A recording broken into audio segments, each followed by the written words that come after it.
Have you ever thought that you can't be a business owner because it's something that's very special and you might not be able to ever do? In this video, that's exactly what I want to share with you, especially having my experience opening a Pilates studio. I am launching my Pilates studio in October. I have experience opening business in US, in Japan, and in UAE, and this would be my second business that I'm opening in UAE.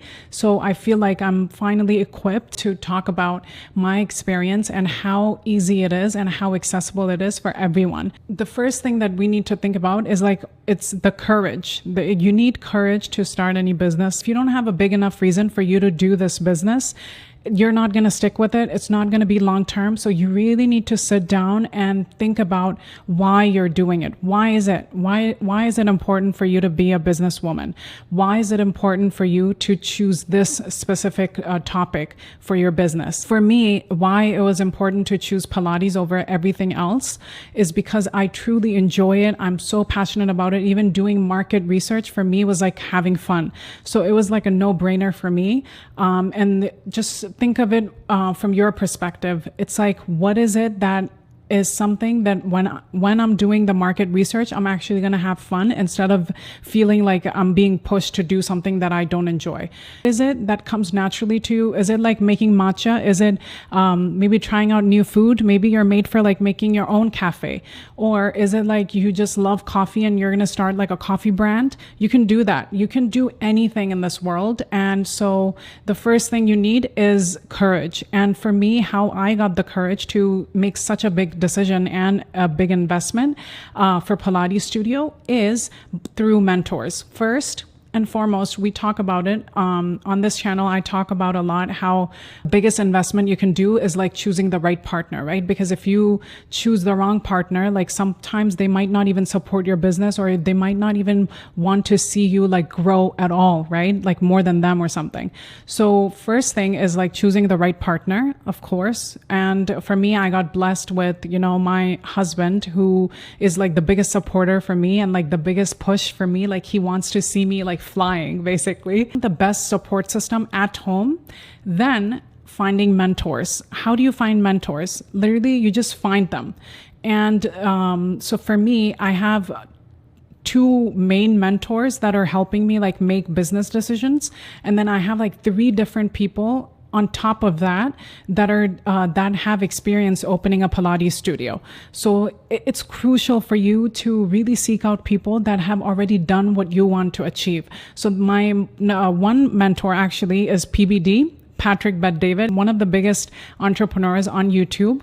He has an app called Connect, and that's where he's actually reachable, and for like maybe $100 per question. And I think it's such a like accessible amount for his knowledge and his wisdom. So I just here and there, I just send him like a few questions and he replies back to me with his take. So actually my studio was going to be opening in Japan, where I grew up. Right now I'm in Abu Dhabi, UAE, and I grew up in Japan, and I wanted to have a business again in Japan, right? Because I grew up, it feels like home and stuff. So I wanted to open my Pilates studio in Tokyo. And Patrick Bet-David, PBD, he said like, why are you doing that? Build locally, think globally. He's like, first think locally. Whatever idea you're implementing, first you need to think locally and implement it locally before you go outside. Even though I know like Japan is home to me, even then, like I'm still in Abu Dhabi, UAE, and I would have to travel so much. It doesn't make sense for me to do like a startup in Japan while I'm in UAE. I got his push to do in UAE. And then the second mentor that I have, she's actually a woman entrepreneur, like super, super cool lady. She's actually here on YouTube as well, pretty big YouTuber, but that's not her main business. Her main business is helping yoga teachers become yogis, and she has like a bunch of other businesses as well. So how did I meet her? We were staying at a same hotel in Dubai when we used to be in Dubai, and I heard her speaking Japanese to her daughter, and I was like, oh, like, do you speak Japanese? Because I speak Japanese. Anything related to Japan just reminds me of home, so of course, like I'm attracted to that. So I approached her, and then we just got to know each other. And like a year later, I reached out to her asking if she has any like personal like mentorship kind of program. And she did for business owners. So this is how she's really helping me. Like every 2 weeks we have this meeting, and then she helps me like, okay, what are you doing? And she has all the experience. She's owned like yoga studios in Japan. So she knows exactly what I need to do in order to launch this business correctly. Then I have two mainly that I can think of. One in Dubai. She owns a Pilates studio in Dubai, and one in Florida. She owns one in Florida. And those ladies are helping me out like no other, like answering all my questions about like Pilates studios. You're going to find them naturally. How are you going to find them? Just when you decide what you want to do, you're going to become that person, right? If you want to be a cafe owner, you're going to be going to more places that the cafe owners are hanging out, or just go to one of the cafes that you really love and then ask them if you can talk to the owner, and then you can ask a bunch of questions. If they're like experienced in their own field, they would love to pass on that wisdom to you. They like mentees who are really open to learning. So being open to learn is another thing that we would need in this journey of opening and launching a business. Number 3 is going back to my original thing. It's like, what kind of market research would you enjoy? Choose that, because most of us, we have so many business ideas that we want to implement. Just imagine that you have 4 business ideas, right? Close your eyes, meditate on this. And which market research would I really enjoy? For me, I started doing Pilates. Like I started doing Pilates every day. I'm on a challenge right now doing Pilates for 30 days every day. And I'm trying out different Pilates studio in Abu Dhabi. And I literally was doing it for fun, but it came to me that I need to film this and then I need to upload it on TikTok and Instagram. And now it's literally picking up. Like girls are asking me questions like, oh my God, like, okay, should I be doing this? Like, do you know the best Pilates studio near me, and this and that? So really, like, do things that you truly enjoy. Make it fun. Because, it's like the world is filled with like big, boring businesses. How can you make your business your own? Because this is the beauty of having your own business, is like you can really make your own little world and build a community around it. So there's no rules, okay? You do you, and it's going to be totally fine. It's going to be beautiful. So one of the really amazing books I always recommend to anyone that's looking to start a business, it's called The Almanac of Naval Ravikant. It's my favorite book because it covers like all aspects of life in general, and then also, of course, like building a business and things like this. So definitely read that book. Number 4 is about the license, the leasing, the banking. These things kind of like scare us. It's just so out of reach. It sounds scary, but it's not really. Whatever you step into, you're going to learn to make it your like normal reality. You need to jump into it scared. The licensing, if you need to go ahead and find out how can you get the license.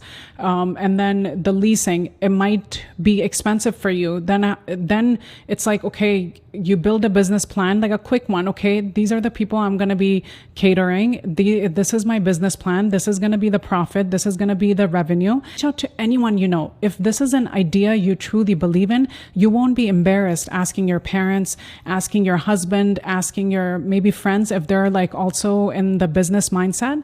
But be careful always with investment, because it's a startup. You never know where the business can go. So of course, keep that in mind and let the friend or whoever you're getting an investment from know that this is a startup. So I don't want our relationship to get ruined if this doesn't work out. And of course, don't get such a big amount if it's a big deal for them.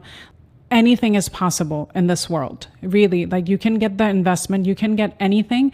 It's just that you allowing yourself, that's where it starts.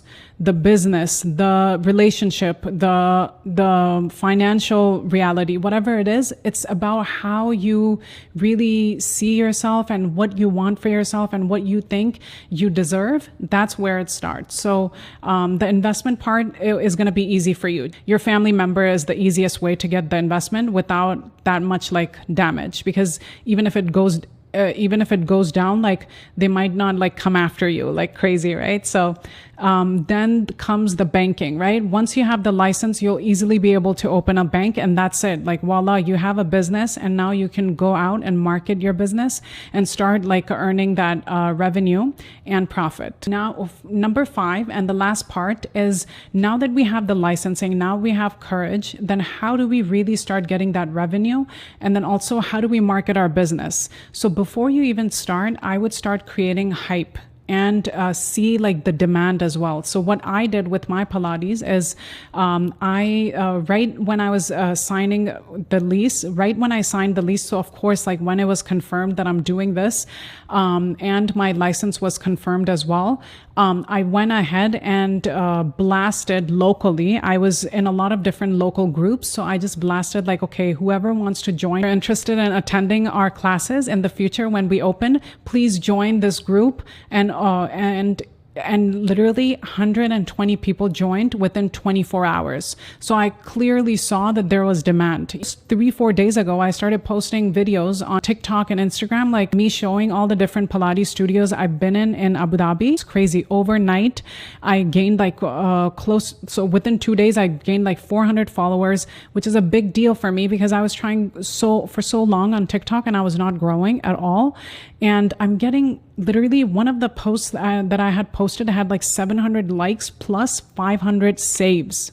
Can you imagine 500 saves on TikTok? Once I started posting more about Kaizen Pilates, I'm sure, like we're going to get more exposure. And this is all it's about, right? In this world right now, what we live in, it's all about social media. So once you are really passionate and confident about your brand, you'll be open to talking about it on social media without embarrassment or hesitance. So this is when the social media comes in, like build a wait list and create that community, because at the end of the day, it's all about community, right? Like business equals community, and how can you serve the people that are getting your clients? So this is how I would start a business and how I have started a business.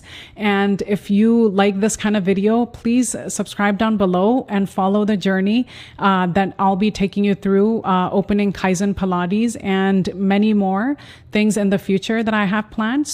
Watch this next, and I'll see you in my next one. Bye-bye.